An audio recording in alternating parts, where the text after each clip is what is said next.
Сәлем достар, бүгін бізде олимпиада есебін талдайтын боламыз. Электродинамикаға байланысты, яғни оның ішінде бізде RC циркуит, яғни резистор және конденсатордың комбинациясы есепте айтады. Сұлбада EHX-і, яғни электр қозғаушы күші 3 вольтқа тең. Электр қозғаушы күші 3 вольтқа тең болатын кедергілері және де R1 бізде 40 килоом және де екінші кедергісі 160 килоом болатын екі кедергісі берілген. Екі резистор және сыйымдылығы онымен қоса бізде 3 микрофарад болатын конденсатор бар. Бастапқыда кілт ажыратылған кезде тізбекте тоқ болмаған. Яғни кілт ажыраған кезде тізбекте тоқ болмаған. Одан кейін кілтті Т уақытқа қосады және қайтадан ажыратады. Осы Т уақытта тізбекте Q1 бізде, яғни Q1 дейтін жылу энергиясы пайда болады. 9,124 миллиджоуль. Және де одан кейін ал кілтті ажыратқаннан соң Q2 жылу энергиясы бөлінеді, микроджоуль. Енді осында бізде айтады, А сұрағында бізде Т уақытта R резистор арқылы ағып өтетін зарядты табыңыз дейді.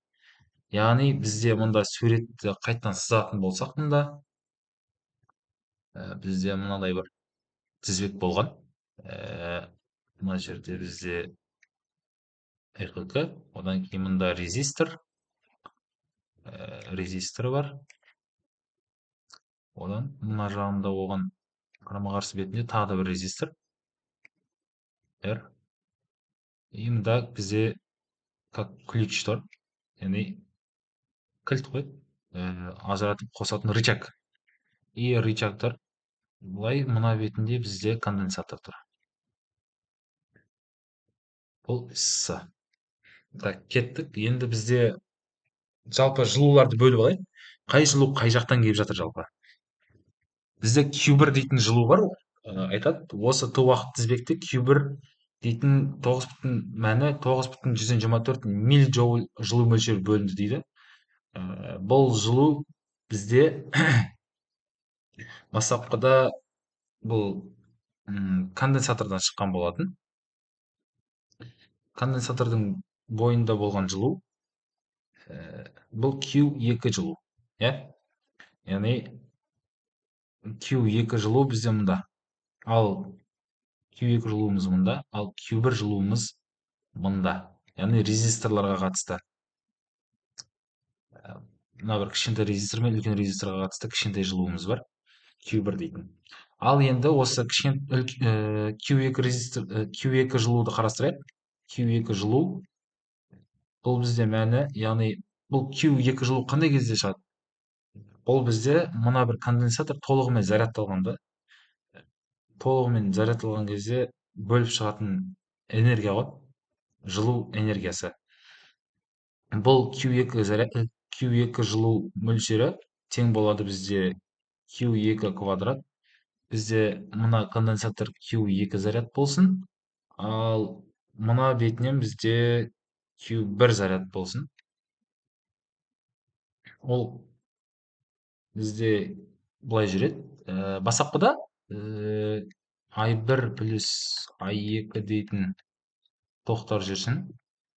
Одан кейін біз мына бір кілтті қосқан кезде бұлай қосылды деп есептейік. Одан I1 плюс I2 бізде 2-ке бөлінеді.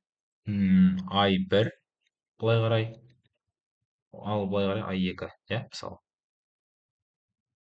Кирхов заңы бойынша айларды бөліп жазып. Енді дәл осы кезде бізде зарядтар да дәл солай 2-ке бөлініп кетеді. Q1 және Q2 зарядтармен. Енді осы жерде қайтадан жылу мөлшеріне келетін болсақ, Q2 жылу мөлшері тең болады. Сонда бізде Q2 квадрат бөлінген 2C. Бұл бізде жылу мөлшерінің жылу мөлшерінің формуласы қазір мына бір конденсатордың бойынан шығып жатқан жылу мөлшерінің формуласы.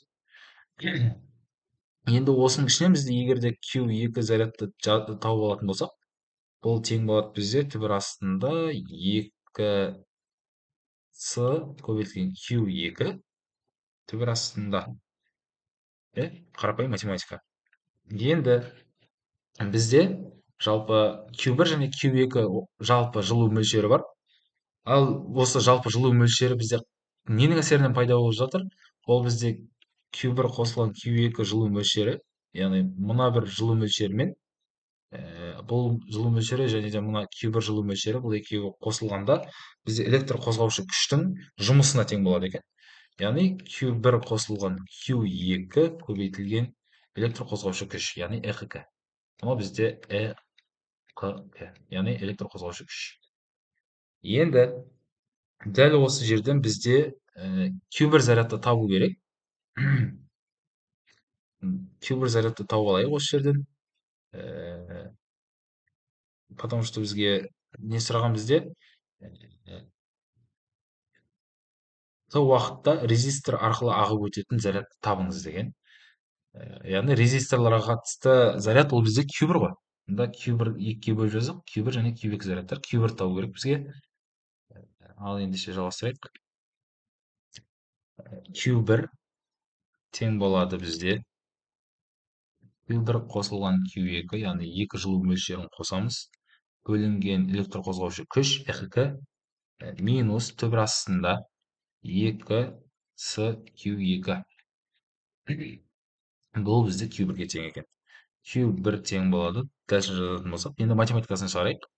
Бізде Q1 және Q2 жылу мөлшерлері берілген. Олардың мәндерін қойып жазып шығатын болсақ, 9-24 қазір 9-24 көбейтілген 10-ның минус 3 дәрежесі қосылған.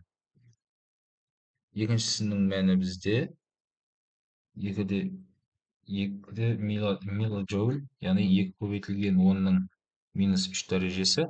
Бөлінген бізде ЭХК бізде мәні, ЭХК-міздің мәні бізде 3-ке тең. 3-ке бөлеміз. Қосылған, азайтылған, кешірім өтінемін, азайтылған түбір астында 2 көбейтілген бізде 3 миллифарад, яғни 3 көбейтілген 10-ның минус 3 дәрежесі көбейтілген Q2 жылу мөлшеріміз бізде 2 көбейтілген 10-ның минус 3 дәрежесі. Яғни мына жерде не істемей қалды.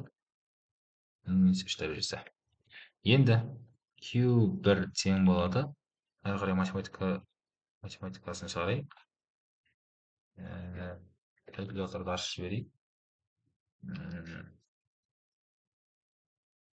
Бізде мына сол жақ бөлігі бізде 9-24 қосылған 2, бұл бізде 11-24 көбейтілген 10-ның минус 3 дәрежесі бөлінген 3 азайтылған. Мына жағында түбір астынан сандар шығарайық. Түбір асты 12 көбейтілген 10-ның минус 6. Дұрыс. Енді Q1 тең болады. Так, 11-24-ті бөлейік 3-ке. Бұл бізде 74 көбейтілген 10 минус 3. Ал түбір астынан бізде, түбір асты 12 бізде 3-те 46-ны береді. 3-те 46 көбейтілген 10-ның минус 3 дәрежесі. Демек бізде 3-те 46, яғни 3-те 74-тен 3-те 46-ны алатын болсақ, мәні бізде 0,27. Яғни 0 бізден 1000-275. Бұл жоқ шамамен. Көбейтілген 10-ның минус 3. Ұмытып кетпейік. Бұл 10. Ал бұны жазатын болсақ, Q1 тең болады сонда. 0,275 милликулон. Немесе, осылай жасақ болады. Милликулон. Біз Q1 зарядты таптық, яғни бізде резисторның бойынан өтетін заряд 0,275 милликулон екен. Ал енді екіншісіне оралайық. Бізде b бөлігі бар. B бөлігін шығаратын болсақ, бізде b бөлігінде не сұраған? Бізде b бөлігінде осы t уақытын табыңыз деген. Яғни t уақытты табу керек. Ал біз t уақытты қалай табамыз? T уақытты бізде оның шығару жолы мынадай. Қайтадан тізбекті сызайық. Дәл жаңағыдай тізбекті қайта сызып шығайық. Бізде мынандай болған. Мына жерде бізде электрқозғаушы күшіміз болды. Мына жерде резистор болды. Одан оның қарама қарсы бетінде үлкен резисторымыз болды. Және тағы да конденсатор болған еді. Иә? Конденсаторымыз болды.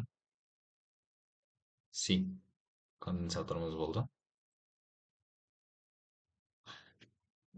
И енді бізде былай жасайық. Біздегі Кирховтың заңы бойынша қайтадан ток күштерін бөліп жазып шығайық.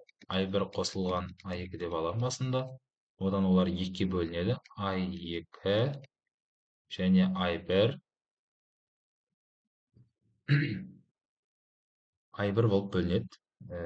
Соңында қайта келеді. Ал енді былай жасайық. Жалпы ЭХК бізде электрқозғаушы күшіміз неге тең? Бұл бізде шыққан ток күші. Бұл мына бір тізбектен қарастырамыз. Мына бір кіші тізбекті сағат тілі бойымен айналдыратын болсақ, I1 R қосылған. Сосын кейін шығар кезде бізде қалай болады? Мына жақтан бізде I2 келеді. Мына жақтан I1 келеді. Сонда бізде соңында мына жақта қайтадан соңында I1 қосылған I2 ток күші келеді. Соны қосып жазып шығайық. I1 қосылған I2 R кішкентай R-імізді жазып шығайық. Енді бұны бізде уақыт бойынша өзгертетін болсақ, яғни уақыт бойынша бізде не өзгереді? Барлығында заряд бірдей өзгереді, дұрыс па? Сондықтан біз барлығын т-ға көбейтіп шығайық. Т-ға көбейтіп шығатын болсақ, электрқозғаушы көбейтілген уақыт, яғни бұл жерде жай ғана уақыт емес, бұл жерде бізде уақыттың өзгерісі. Уақыт өзгерісінде бізде заряд та өзгереді. Дәл солай біз дельта т-ға көбейтіп шығамыз. Теңдіктің оң жағында дельта т-ға көбейтіп шықсақ,